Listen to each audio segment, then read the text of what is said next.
Hello friends, வணக்கம். Welcome to Eva சமையல். எல்லோரும் நல்லா இருக்கீங்களா? தூக்கி போடுற தேங்காய் சரட்டை யூஸ் பண்ணி நிறைய யூஸ்ஃபுல்லான டிப்ஸ் பார்க்கலாங்க. இந்த வீடியோ பார்த்தீங்கன்னா இனி தேங்காய் சரட்டையை தூக்கி போடவே மாட்டீங்க. வீடியோவை ஸ்கிப் பண்ணாமல் பாருங்கள். நம்ம சேனலை இப்போ தான் ஃபஸ்ட் டைம் பார்க்குறீங்கன்னா சப்ஸ்கிரைப் பண்ணலன்னா சப்ஸ்கிரைப் பண்ணிக்கோங்க ஃப்ரெண்ட்ஸ். பக்கத்தில் இருக்க நோட்டிஃபிகேஷன் பெல் ஐக்கானை கிளிக் பண்ணிக்கோங்க. இப்போ வாங்க ஃப்ரெண்ட்ஸ், ஃபஸ்ட் டிப் என்னன்னு பார்க்கலாம். நம்ம எல்லாருமே மோஸ்ட்லி வீட்டில் ஊதுபத்தி எதுக்காக யூஸ் பண்ணுவோம்னு பார்த்தீங்கன்னா, வீடு நல்ல வாசனையாக இருக்கிறதுக்காகவும், அது மட்டும் இல்லாமல் கொசு தொல்லை இல்லாமல் இருக்கிறதுக்காகவும் யூஸ் பண்ணுவோம். இந்த ஊதுபத்தியை சொருகி வைக்கிறதுக்கு ஊதுபத்தி ஸ்டாண்டு சில பேர் வீட்டில் வச்சுருப்போம். அந்த ஊதுபத்தி ஸ்டாண்டு இல்லை அப்படின்னா நம்ம ஈஸியாக நம்ம வீட்டில் இருக்கிற பொருளை வச்சு ஊதுபத்தி ஸ்டாண்டு எப்படி ரெடி பண்ணுறது தான் பார்க்க போகிறோம். இதுக்கு நம்ம என்ன எடுத்திருக்கோன்னு பார்த்தீங்கன்னா, ஒரு சின்ன பிளாஸ்டிக் டப்பாவில் ஃபுல்லாக மண் நிரப்பி எடுத்திருக்கேன். இந்த மாதிரி பிளாஸ்டிக் டப்பா தான் எடுக்கணும்னு இல்லை, நீங்கள் ஐஸ்கிரீம் டப்பா அல்லது தயிர் டப்பா கூட யூஸ் பண்ணிக்கலாம். இப்போ இந்த மண்ணில் நம்ம ஊதுபத்தியை சொருகி வச்சுக்கலாம். இந்த மாதிரி நம்ம யூஸ் பண்ணும்போது பார்த்தீங்கன்னா, அந்த ஊதுபத்தியில் இருக்கிற ஆசஸ் எல்லாமே இந்த மண்ணில் தான் விழும். உங்கள் வீட்டில் ஊதுபத்தி ஸ்டாண்டு இல்லை அப்படின்னா நீங்கள் இந்த மாதிரி யூஸ் பண்ணிக்கலாம். ஆனால் நம்ம ஒவ்வொரு டைமும் இந்த மாதிரி ஊதுபத்தி வைக்கும்போது அந்த மண்ணோடு சேர்த்து நம்ம கொட்டிட்டு நம்ம வேறு மண் ஃபில் பண்ண வேண்டியிருக்கும். அதை தவிர்க்கிறதுக்கு நம்ம என்ன பண்ணலான்னு பார்த்தீங்கன்னா, குப்பையில் தூக்கி போடுற இந்த தேங்காய் சரட்டையை நம்ம ஸ்டாண்டு மாதிரி பயன்படுத்தலாம். இந்த தேங்காய் சரட்டையில் அடியில் ஒரு ஹோல் போட்டு எடுத்துக்கோங்க. இந்த மாதிரி ஒரு சின்ன ஓட்டையாக போட்டு எடுத்துக்கோங்க. இப்போ இந்த சரட்டையை நம்ம பிளாஸ்டிக் டப்பாக்கு மேலே வச்சுட்டு, இந்த சரட்டையோட அடியில் நம்ம ஓட்டை போட்டிருக்கோம் இல்லையா, அது வழியாக நம்ம இந்த மாதிரி ஊதுபத்தியை சொருகி வச்சுக்கலாம். இந்த மாதிரி நீங்கள் செய்யும்போது அந்த ஊதுபத்தியில் இருக்கிற ஆசஸ் எல்லாமே இந்த சரட்டையில் தான் கலெக்ட் ஆகும். ஸோ நீங்கள் டெய்லி ஊதுபத்தி ஏற்றுறீங்க அப்படின்னா இந்த ஆசஸை மட்டும் நீங்கள் தூக்கி போட்டுட்டு நீங்கள் அகெயின் நீங்கள் இந்த மாதிரி ஊதுபத்தியை ஏற்றி வச்சுக்கலாம். இந்த டிப் உங்களுக்கு ரொம்பவே யூஸ்ஃபுல்லாக இருக்கும்னு நினைக்கிறேன். பிடிச்சிருந்துச்சுன்னா லைக் பண்ணிக்கோங்க. உங்கள் ஃப்ரெண்ட்ஸ் கூடயும் ஃபேமிலி மெம்பர்ஸ் கூடயும் ஷேர் பண்ணிக்கோங்க. இப்போ வாங்க ஃப்ரெண்ட்ஸ், அடுத்த டிப் என்னன்னு பார்க்கலாம். நம்ம கொத்தமல்லி, கருவேப்பிலை, புதினா இதெல்லாம் நம்ம குழம்பு வைக்கிறதுக்கு முன்னாடி கழுவணும் அப்படின்னா இந்த மாதிரி ஒரு ஜல்லடையில் போட்டு தான் கழுவுவோம். அப்போ தான் அதில் இருக்கிற மண் எல்லாமே வரும். அந்த மாதிரி நம்ம ஜல்லடையில் போட்டு கழுவும் போது பார்த்திங்கன்னா நிறைய மண் அந்த ஜல்லடையிலேயே ஒட்டிக்கிட்டு வராது. அதுக்கப்புறம் அதை க்ளீன் பண்ணுறதுக்கே கஷ்டமாக இருக்கும். சரியாக மண்ணும் க்ளீன் ஆன மாதிரி இருக்காது.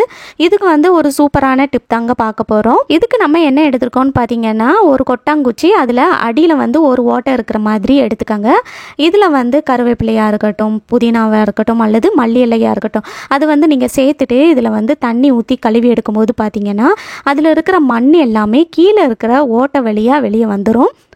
நம்ம ஈஸியாக க்ளீன் பண்ணி எடுத்துடலாம். ரசமாக இருக்கட்டும், சாம்பாராக இருக்கட்டும், நீங்கள் மல்லி இலை, கருவேப்பிலெல்லாம் யூஸ் பண்ணுறீங்கன்னா இந்த மாதிரி நீங்கள் டக்குன்னு க்ளீன் பண்ணி எடுத்து யூஸ் பண்ணிக்கலாம். இந்த டிப் உங்களுக்கு பிடிச்சிருக்கும்னு நினைக்கிறேன். பிடிச்சிருந்துச்சுன்னா லைக் பண்ணிக்கோங்க. உங்கள் ஃப்ரெண்ட்ஸ் கூடயும் ஃபேமிலி மெம்பர்ஸ் கூடயும் ஷேர் பண்ணிக்கோங்க.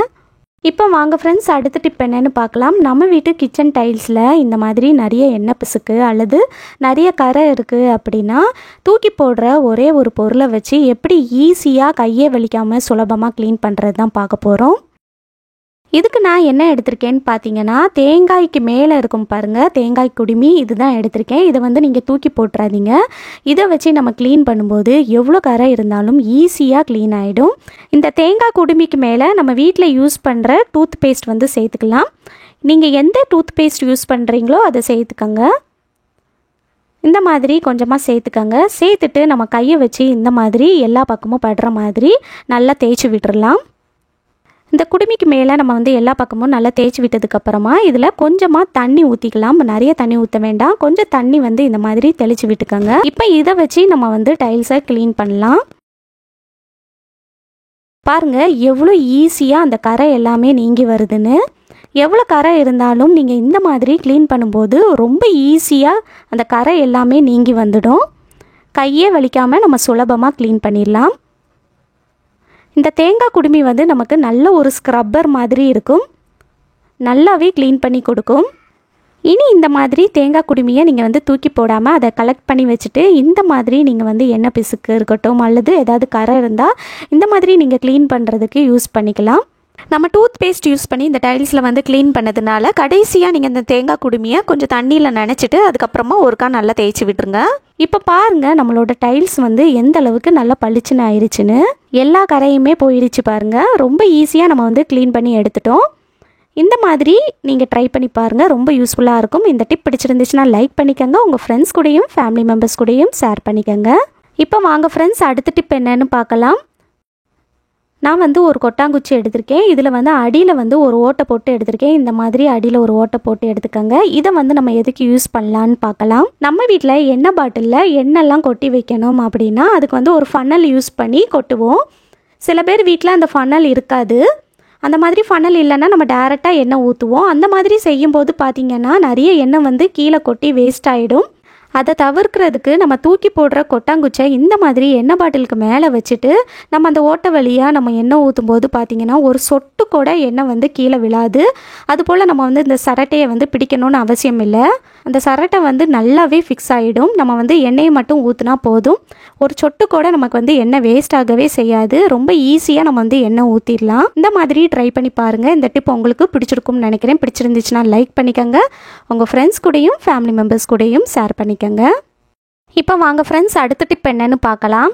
குழந்தைங்களுக்கு நம்ம வந்து குட்டி குட்டியாக தோசை செஞ்சு கொடுத்தோம் அப்படின்னா ரொம்ப ஆசையாக விரும்பி சாப்பிடுவாங்க.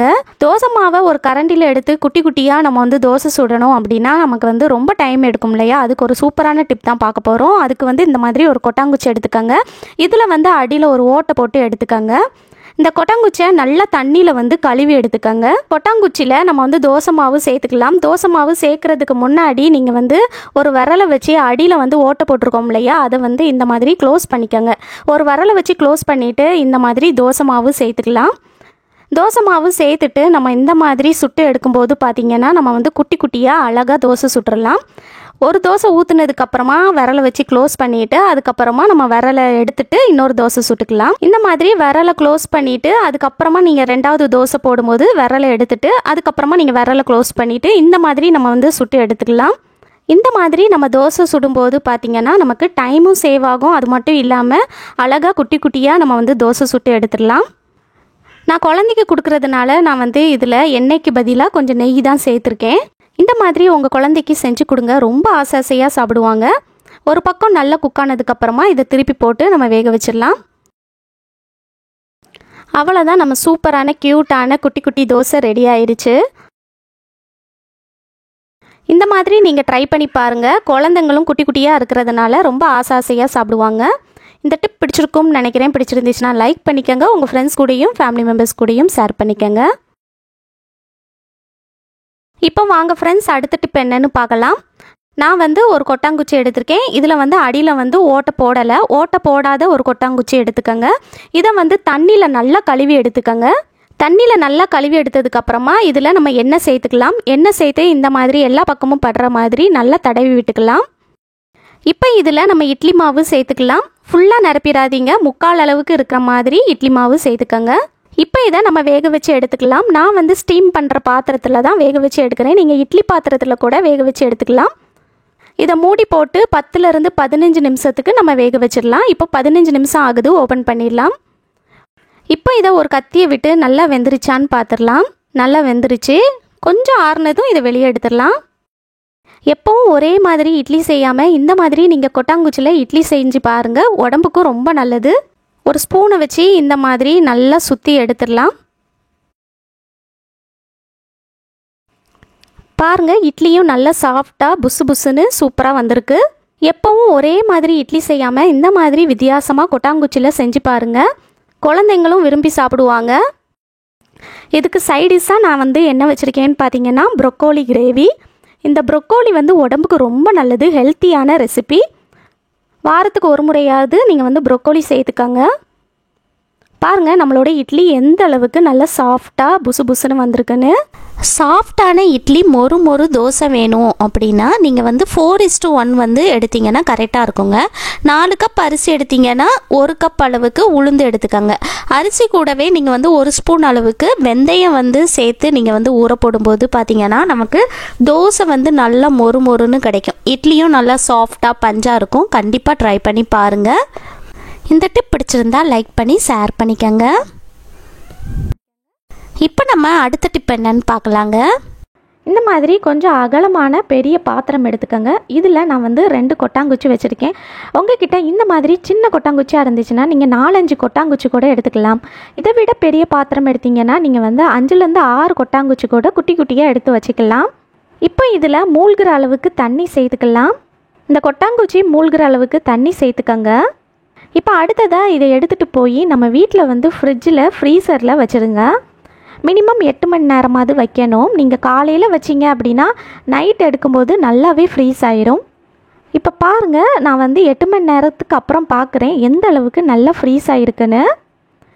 இப்போது இதை எடுத்துகிட்டு போய் நம்ம வீட்டில் வந்து எங்கே படுப்போமோ அங்கே வந்து கட்டில் கடியில் அல்லது நீங்கள் ஒரு சேர் போட்டு இந்த மாதிரி வச்சு விட்டுருங்க. இந்த மாதிரி செய்யும்போது பார்த்திங்கன்னா ஃபேன் காற்றுக்கு இதிலிருந்து நல்ல ஒரு கூல்னஸ் வருங்க. இந்த ஐஸ் கட்டி வந்து கரைய நம்ம ரூம் ஃபுல்லாக நல்ல ஒரு சில்னஸ் வரும். நம்ம வீட்டில் வந்து அடிக்கிற வெயிலுக்கு ஏசி இல்லை அப்படின்னா நீங்கள் இந்த மாதிரி ட்ரை பண்ணி பாருங்கள். இந்த ஐஸ் கட்டி கரைய நம்ம ரூமில் இருக்கிற ஹீட்டெல்லாம் நல்லா குறைச்சி கொடுக்கும். நல்ல சில்லுன்னு இருக்கும். கண்டிப்பாக ட்ரை பண்ணி பாருங்கள். நீங்கள் வந்து இதை விட அதிக கொட்டாங்குச்சி, அதாவது 4லேருந்து 5 கொட்டாங்குச்சி யூஸ் பண்ணிங்க அப்படின்னா இன்னுமே நல்ல கூலிங்காக இருக்கும். கண்டிப்பாக ட்ரை பண்ணி பாருங்கள். ஓகே ஃப்ரெண்ட்ஸ், இந்த வீடியோ முழுசாக பொறுமையாக பார்த்ததுக்கு ரொம்ப நன்றி ஃப்ரெண்ட்ஸ். ஏதாவது ஒரு டிப்பாவது உங்களுக்கு ரொம்பவே யூஸ்ஃபுல்லாக இருந்திருக்கும்னு நினைக்கிறேன். பிடிச்சிருந்துச்சுன்னா லைக் பண்ணிக்கோங்க. உங்கள் ஃப்ரெண்ட்ஸ் அண்ட் ஃபேமிலி மெம்பர்ஸ் கூட ஷேர் பண்ணிக்கோங்க. நம்ம சேனலை இப்போ தான் ஃபஸ்ட் டைம் பார்க்குறீங்கன்னா சப்ஸ்கிரைப் பண்ணலைன்னா சப்ஸ்கிரைப் பண்ணிக்கோங்க ஃப்ரெண்ட்ஸ். பக்கத்தில் இருக்க நோட்டிஃபிகேஷன் பெல் ஐக்கானை கிளிக் பண்ணிக்கோங்க. தேங்க்யூ.